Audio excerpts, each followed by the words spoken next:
तरफ संभल में खुदाई और सर्वे का काम जारी है तो वहीं दूसरी ओर अखिलेश यादव सर्वे पर सवाल खड़े कर रहे हैं। बड़ी खबर बता रहे हैं इस वक्त आपको। अखिलेश यादव ने संभल में सर्वे पर ही सवाल खड़े किए हैं। वो संभल में सर्वे को गलत बता रहे हैं। अखिलेश यादव से संभल को लेकर सवाल किया गया तो वो संभल में सर्वे पर सवाल खड़े कर रहे हैं। क्या कह रहे हैं सुनिए। ये खोदने वाले लोग सौहार्द को खोदेंगे और पहले भी गलत है, क्योंकि जब हमारे देश में प्लेसेस ऑफ वर्शिप एक्ट पहले से मौजूद है और प्लेसेस ऑफ वर्शिप एक्ट इस बात की पाबंदी लगाता है कि किसी तरह की चीजों में इस तरह के सर्वे, इस तरह के खुदाई के काम न हो, लेकिन भारतीय जनता पार्टी जानबूझ करके इन मसलों को इसलिए उठा रही क्योंकि किसान के सवाल पर वो बात नहीं करना चाहते। तो अखिलेश भले ही सवाल खड़े करें लेकिन लोग इस सर्वे और खुदाई को सही बता रहे हैं, क्योंकि लोगों का कहना है कि कम से कम अब जाकर सनातन के सबूत संभल में सामने आ रहे हैं और लोग यहां तक कह रहे हैं कि जो इलीगल कंस्ट्रक्शन किया गया है उस अवैध कब्जे में मंदिरों को दबा दिया गया था। खैर आगे इस पर आगे विस्तार से जानकारी देते रहेंगे जैसे खबरें आएंगी, लेकिन अब बात कर लेते हैं प्रयागराज की, क्योंकि प्रयागराज में महाकुंभ की तैयारी जोरों पर है। खुद मुख्यमंत्री योगी आदित्यनाथ हर हफ्ते या हफ्ते में 2 बार प्रयागराज जाकर वहां जायजा ले रहे हैं कि क्या तैयारियां हैं। दरअसल अगले साल जनवरी में महाकुंभ लगने वाला है प्रयागराज, जिसकी तैयारियां जोरों पर है और यह कहा जा रहा है कि करोड़ों की संख्या में श्रद्धालु इस बार महाकुंभ के लिए प्रयागराज पहुंचने वाले हैं।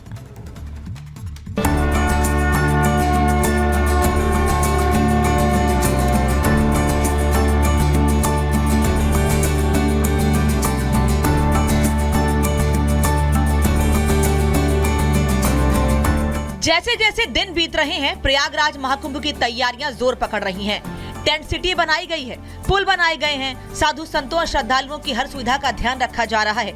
ऐसे में उत्तर प्रदेश के मुख्यमंत्री योगी आदित्यनाथ की नजर भी प्रयागराज की तैयारियों पर है और अब वो खुद सोमवार को प्रयागराज पहुंच रहे हैं। सीएम योगी महाकुंभ की तैयारियों को परखेंगे।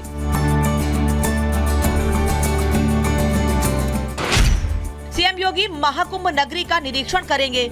योगी संगम नोज अखाड़ा मार्ग जाएंगे, नैनी में टेंट सिटी का निरीक्षण करेंगे, अधिकारियों के साथ बैठक कर जरूरी दिशा निर्देश देंगे और दशाश्वमेध घाट पर पूजा अर्चना करेंगे। योगी प्रयागराज महाकुंभ नगरी आ रहे हैं, ऐसे में उनकी नजर हर उस तैयारी पर होगी जो कि मुकम्मल हो चुकी है या फिर अभी अधर में है। महाकुंभ में अभी भी कई ऐसी परियोजनाएं हैं जो कि अपने तय समय से पीछे चल रही हैं। उन्हीं में से एक है पांटून पुल का काम। महाकुंभ में अस्थायी पुलों को निर्माण किया जा रहा है, जिससे गाड़ियों और श्रद्धालुओं को आने जाने में किसी तरह की दिक्कत का सामना न करना पड़े। ये पुल मेला क्षेत्र को जोड़ने का काम करते हैं, लेकिन अभी भी पांटून पुल काम अधूरा है। 20 दिसंबर तक पांटून पुल का काम पूरा होना था, लेकिन अभी 5 पुल का ही निर्माण हो पाया है, जिसे लोगों के लिए खोल भी दिया गया है। मुख्यमंत्री योगी आदित्यनाथ कल प्रयागराज के दौरे पर रहने वाले हैं। इस दौरान अधिकारियों के संग बैठ करके चर्चा भी करेंगे। 7 दिसंबर, 12 दिसंबर और 13 दिसंबर के बाद एक बार फिर से मुख्यमंत्री योगी आदित्यनाथ प्रयागराज पहुंचेंगे। महाकुंभ की तैयारियों का जायजा भी लेंगे। सुबह 11 बजे से लेकर के शाम 4 बजे तक उनके कई प्रोग्राम हैं। इसी के साथ मेला क्षेत्र में जाएंगे, अखाड़ा क्षेत्र में जाएंगे, अरेल की तरफ बन रही नई टेंट सिटी का भी जायजा लेंगे। अधिकारियों को दिशा निर्देश भी जारी कर सकते हैं कि महाकुंभ की शुरुआत बस कुछ ही दिन में होने वाली है, इसीलिए कार्यों में तेजी लाए। प्रयागराज में महाकुंभ 13 जनवरी से शुरू हो रहा है। सीएम योगी आदित्यनाथ चाहते हैं कि महाकुंभ सिर्फ एक धार्मिक आयोजन न बने, बल्कि सनातन संस्कृति का वो प्रतीक बने जिसे वैश्विक स्तर पर पहचान मिले। सीएम योगी महाकुंभ को एक नई ऊंचाई देने में जुटे हुए हैं और उसी की तैयारी परखने के लिए वो सोमवार को महाकुंभ नगरी आ रहे हैं। दुनिया भर के हमारा अनुमान है 40 करोड़ श्रद्धालु इस आयोजन में भाग लेकर के उत्तर प्रदेश किस अमूर्त सांस्कृतिक धरोहर के प्रति दुनिया को अपनी ओर आकर्षित करेंगे। महाकुंभ नगरी में मेला प्रशासन दिन रात व्यवस्थाओं को दुरुस्त करने में जुटा हुआ है। जब महाकुंभ आरंभ होगा तो भक्ति के अनोखे रंग देखने को मिलेंगे। महाकुंभ की छटा देखते ही बनेगी। हर कोई भक्ति के रंग में सराबोर नजर आएगा और इंतजार की घड़ियां भी जल्द खत्म हो जाएंगी।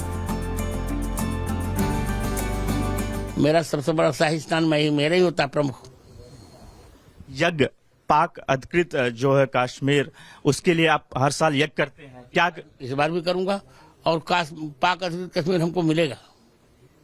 कितने सालों से करते आ रहे हैं और क्या जल्दी होगा? अब हो जाएगा। दिनों में शांत दिखने वाले संगम तट पर इन दिनों काफी हलचल है। महाकुंभ में करीब 45 करोड़ लोगों के आने का अनुमान लगाया गया है। इस बार राज्य सरकार की ओर से डिजिटल कुंभ के आयोजन की तैयारी की जा रही है। तमाम सुविधाओं और सेवाओं को डिजिटल टेक्नोलॉजी से जोड़कर कुंभ मेले में आने वाले लोगों की यात्रा को आसान बनाने की योजना है। Mahakumbh Mela app, AI chatbot, QR code से जानकारी और digital lost and found system जैसी व्यवस्थाएं डिजिटल कुंभ की तैयारियों का हिस्सा हैं। इसी कड़ी में पूरे मेला क्षेत्र की मैपिंग के लिए गूगल और प्रशासन के बीच समझौता हुआ है। गूगल मैप के जरिए कुंभ में आने वाले लोग मंदिर, संगम तट और अन्य स्थानों पर आसानी से जा सकते हैं। कुंभ क्षेत्र में 328 AI सक्षम कैमरे लगाए गए हैं, जिनकी मदद से पूरे कुंभ क्षेत्र की निगरानी की जाएगी और ऐसी तमाम तैयारियों को पूरा किया जा रहा है जो श्रद्धालुओं की सुविधा से जुड़ी है। राज्य सरकार की तैयारियां महाकुंभ के अनुभव को खास बनाने वाली हैं। सनातनी संकेतों से सजा महाकुंभ नगर हर किसी को अपनी ओर आकर्षित करेगा। Bureau report, Republic Bharat. और अब बात करते हैं प्रधानमंत्री नरेंद्र मोदी के कुवैत दौरे की। दरअसल खाड़ी देशों के साथ बेहतर संबंधों को लेकर प्रधानमंत्री नरेंद्र मोदी 2 दिनों के कुवैत दौरे पर गए। इस दौरान प्रधानमंत्री नरेंद्र मोदी का भव्य स्वागत हुआ। दरअसल 43 साल बाद कोई भारतीय प्रधानमंत्री कुवैत पहुंचे हैं। एयरपोर्ट से लेकर कार्यक्रम स्थल तक प्रधानमंत्री के स्वागत में पूरे कुवैत में तैयारियां खास देखने को मिली हैं। कैसी तैयारियां थी और प्रधानमंत्री नरेंद्र मोदी को किस सम्मान से वहां पर नवाजा गया है, इस रिपोर्ट में देखिए।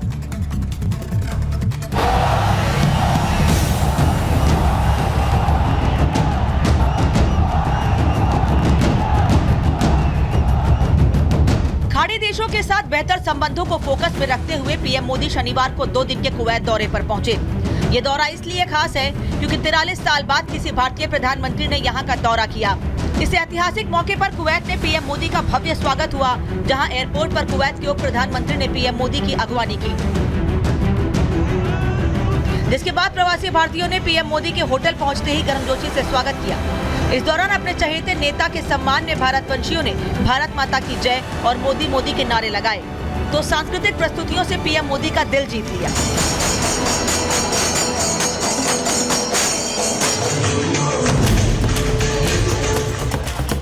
इस बीच पीएम मोदी ने भारतीय विदेश सेवा के पूर्व अधिकारी 101 वर्षीय मंगल सेन हांडा से मुलाकात कर उनका हालचाल जाना। इसके अलावा उन्होंने रामायण और महाभारत के अरबी अनुवादक अब्दुल्ला अल बरौन, प्रकाशक अब्दुल लतीफ अल नसीफ से भी मुलाकात की। इसके बाद पीएम मोदी ने कुवैत सिटी में गल्फ स्पिक वर्कर्स कैंप का दौरा किया, जहां उन्होंने भारतीय कामगारों से मुलाकात की। नमस्कार। वहीं कुवैत दौरे के पहले दिन पीएम मोदी ने खाड़ी देश में रह रहे भारतीय समुदाय को भी संबोधित किया। उन्होंने कहा कि उन्हें यहां मिनी इंडिया के दर्शन हो रहे हैं। आप सब भारत के अलग अलग राज्यों से आए हैं, लेकिन आप सभी को देखकर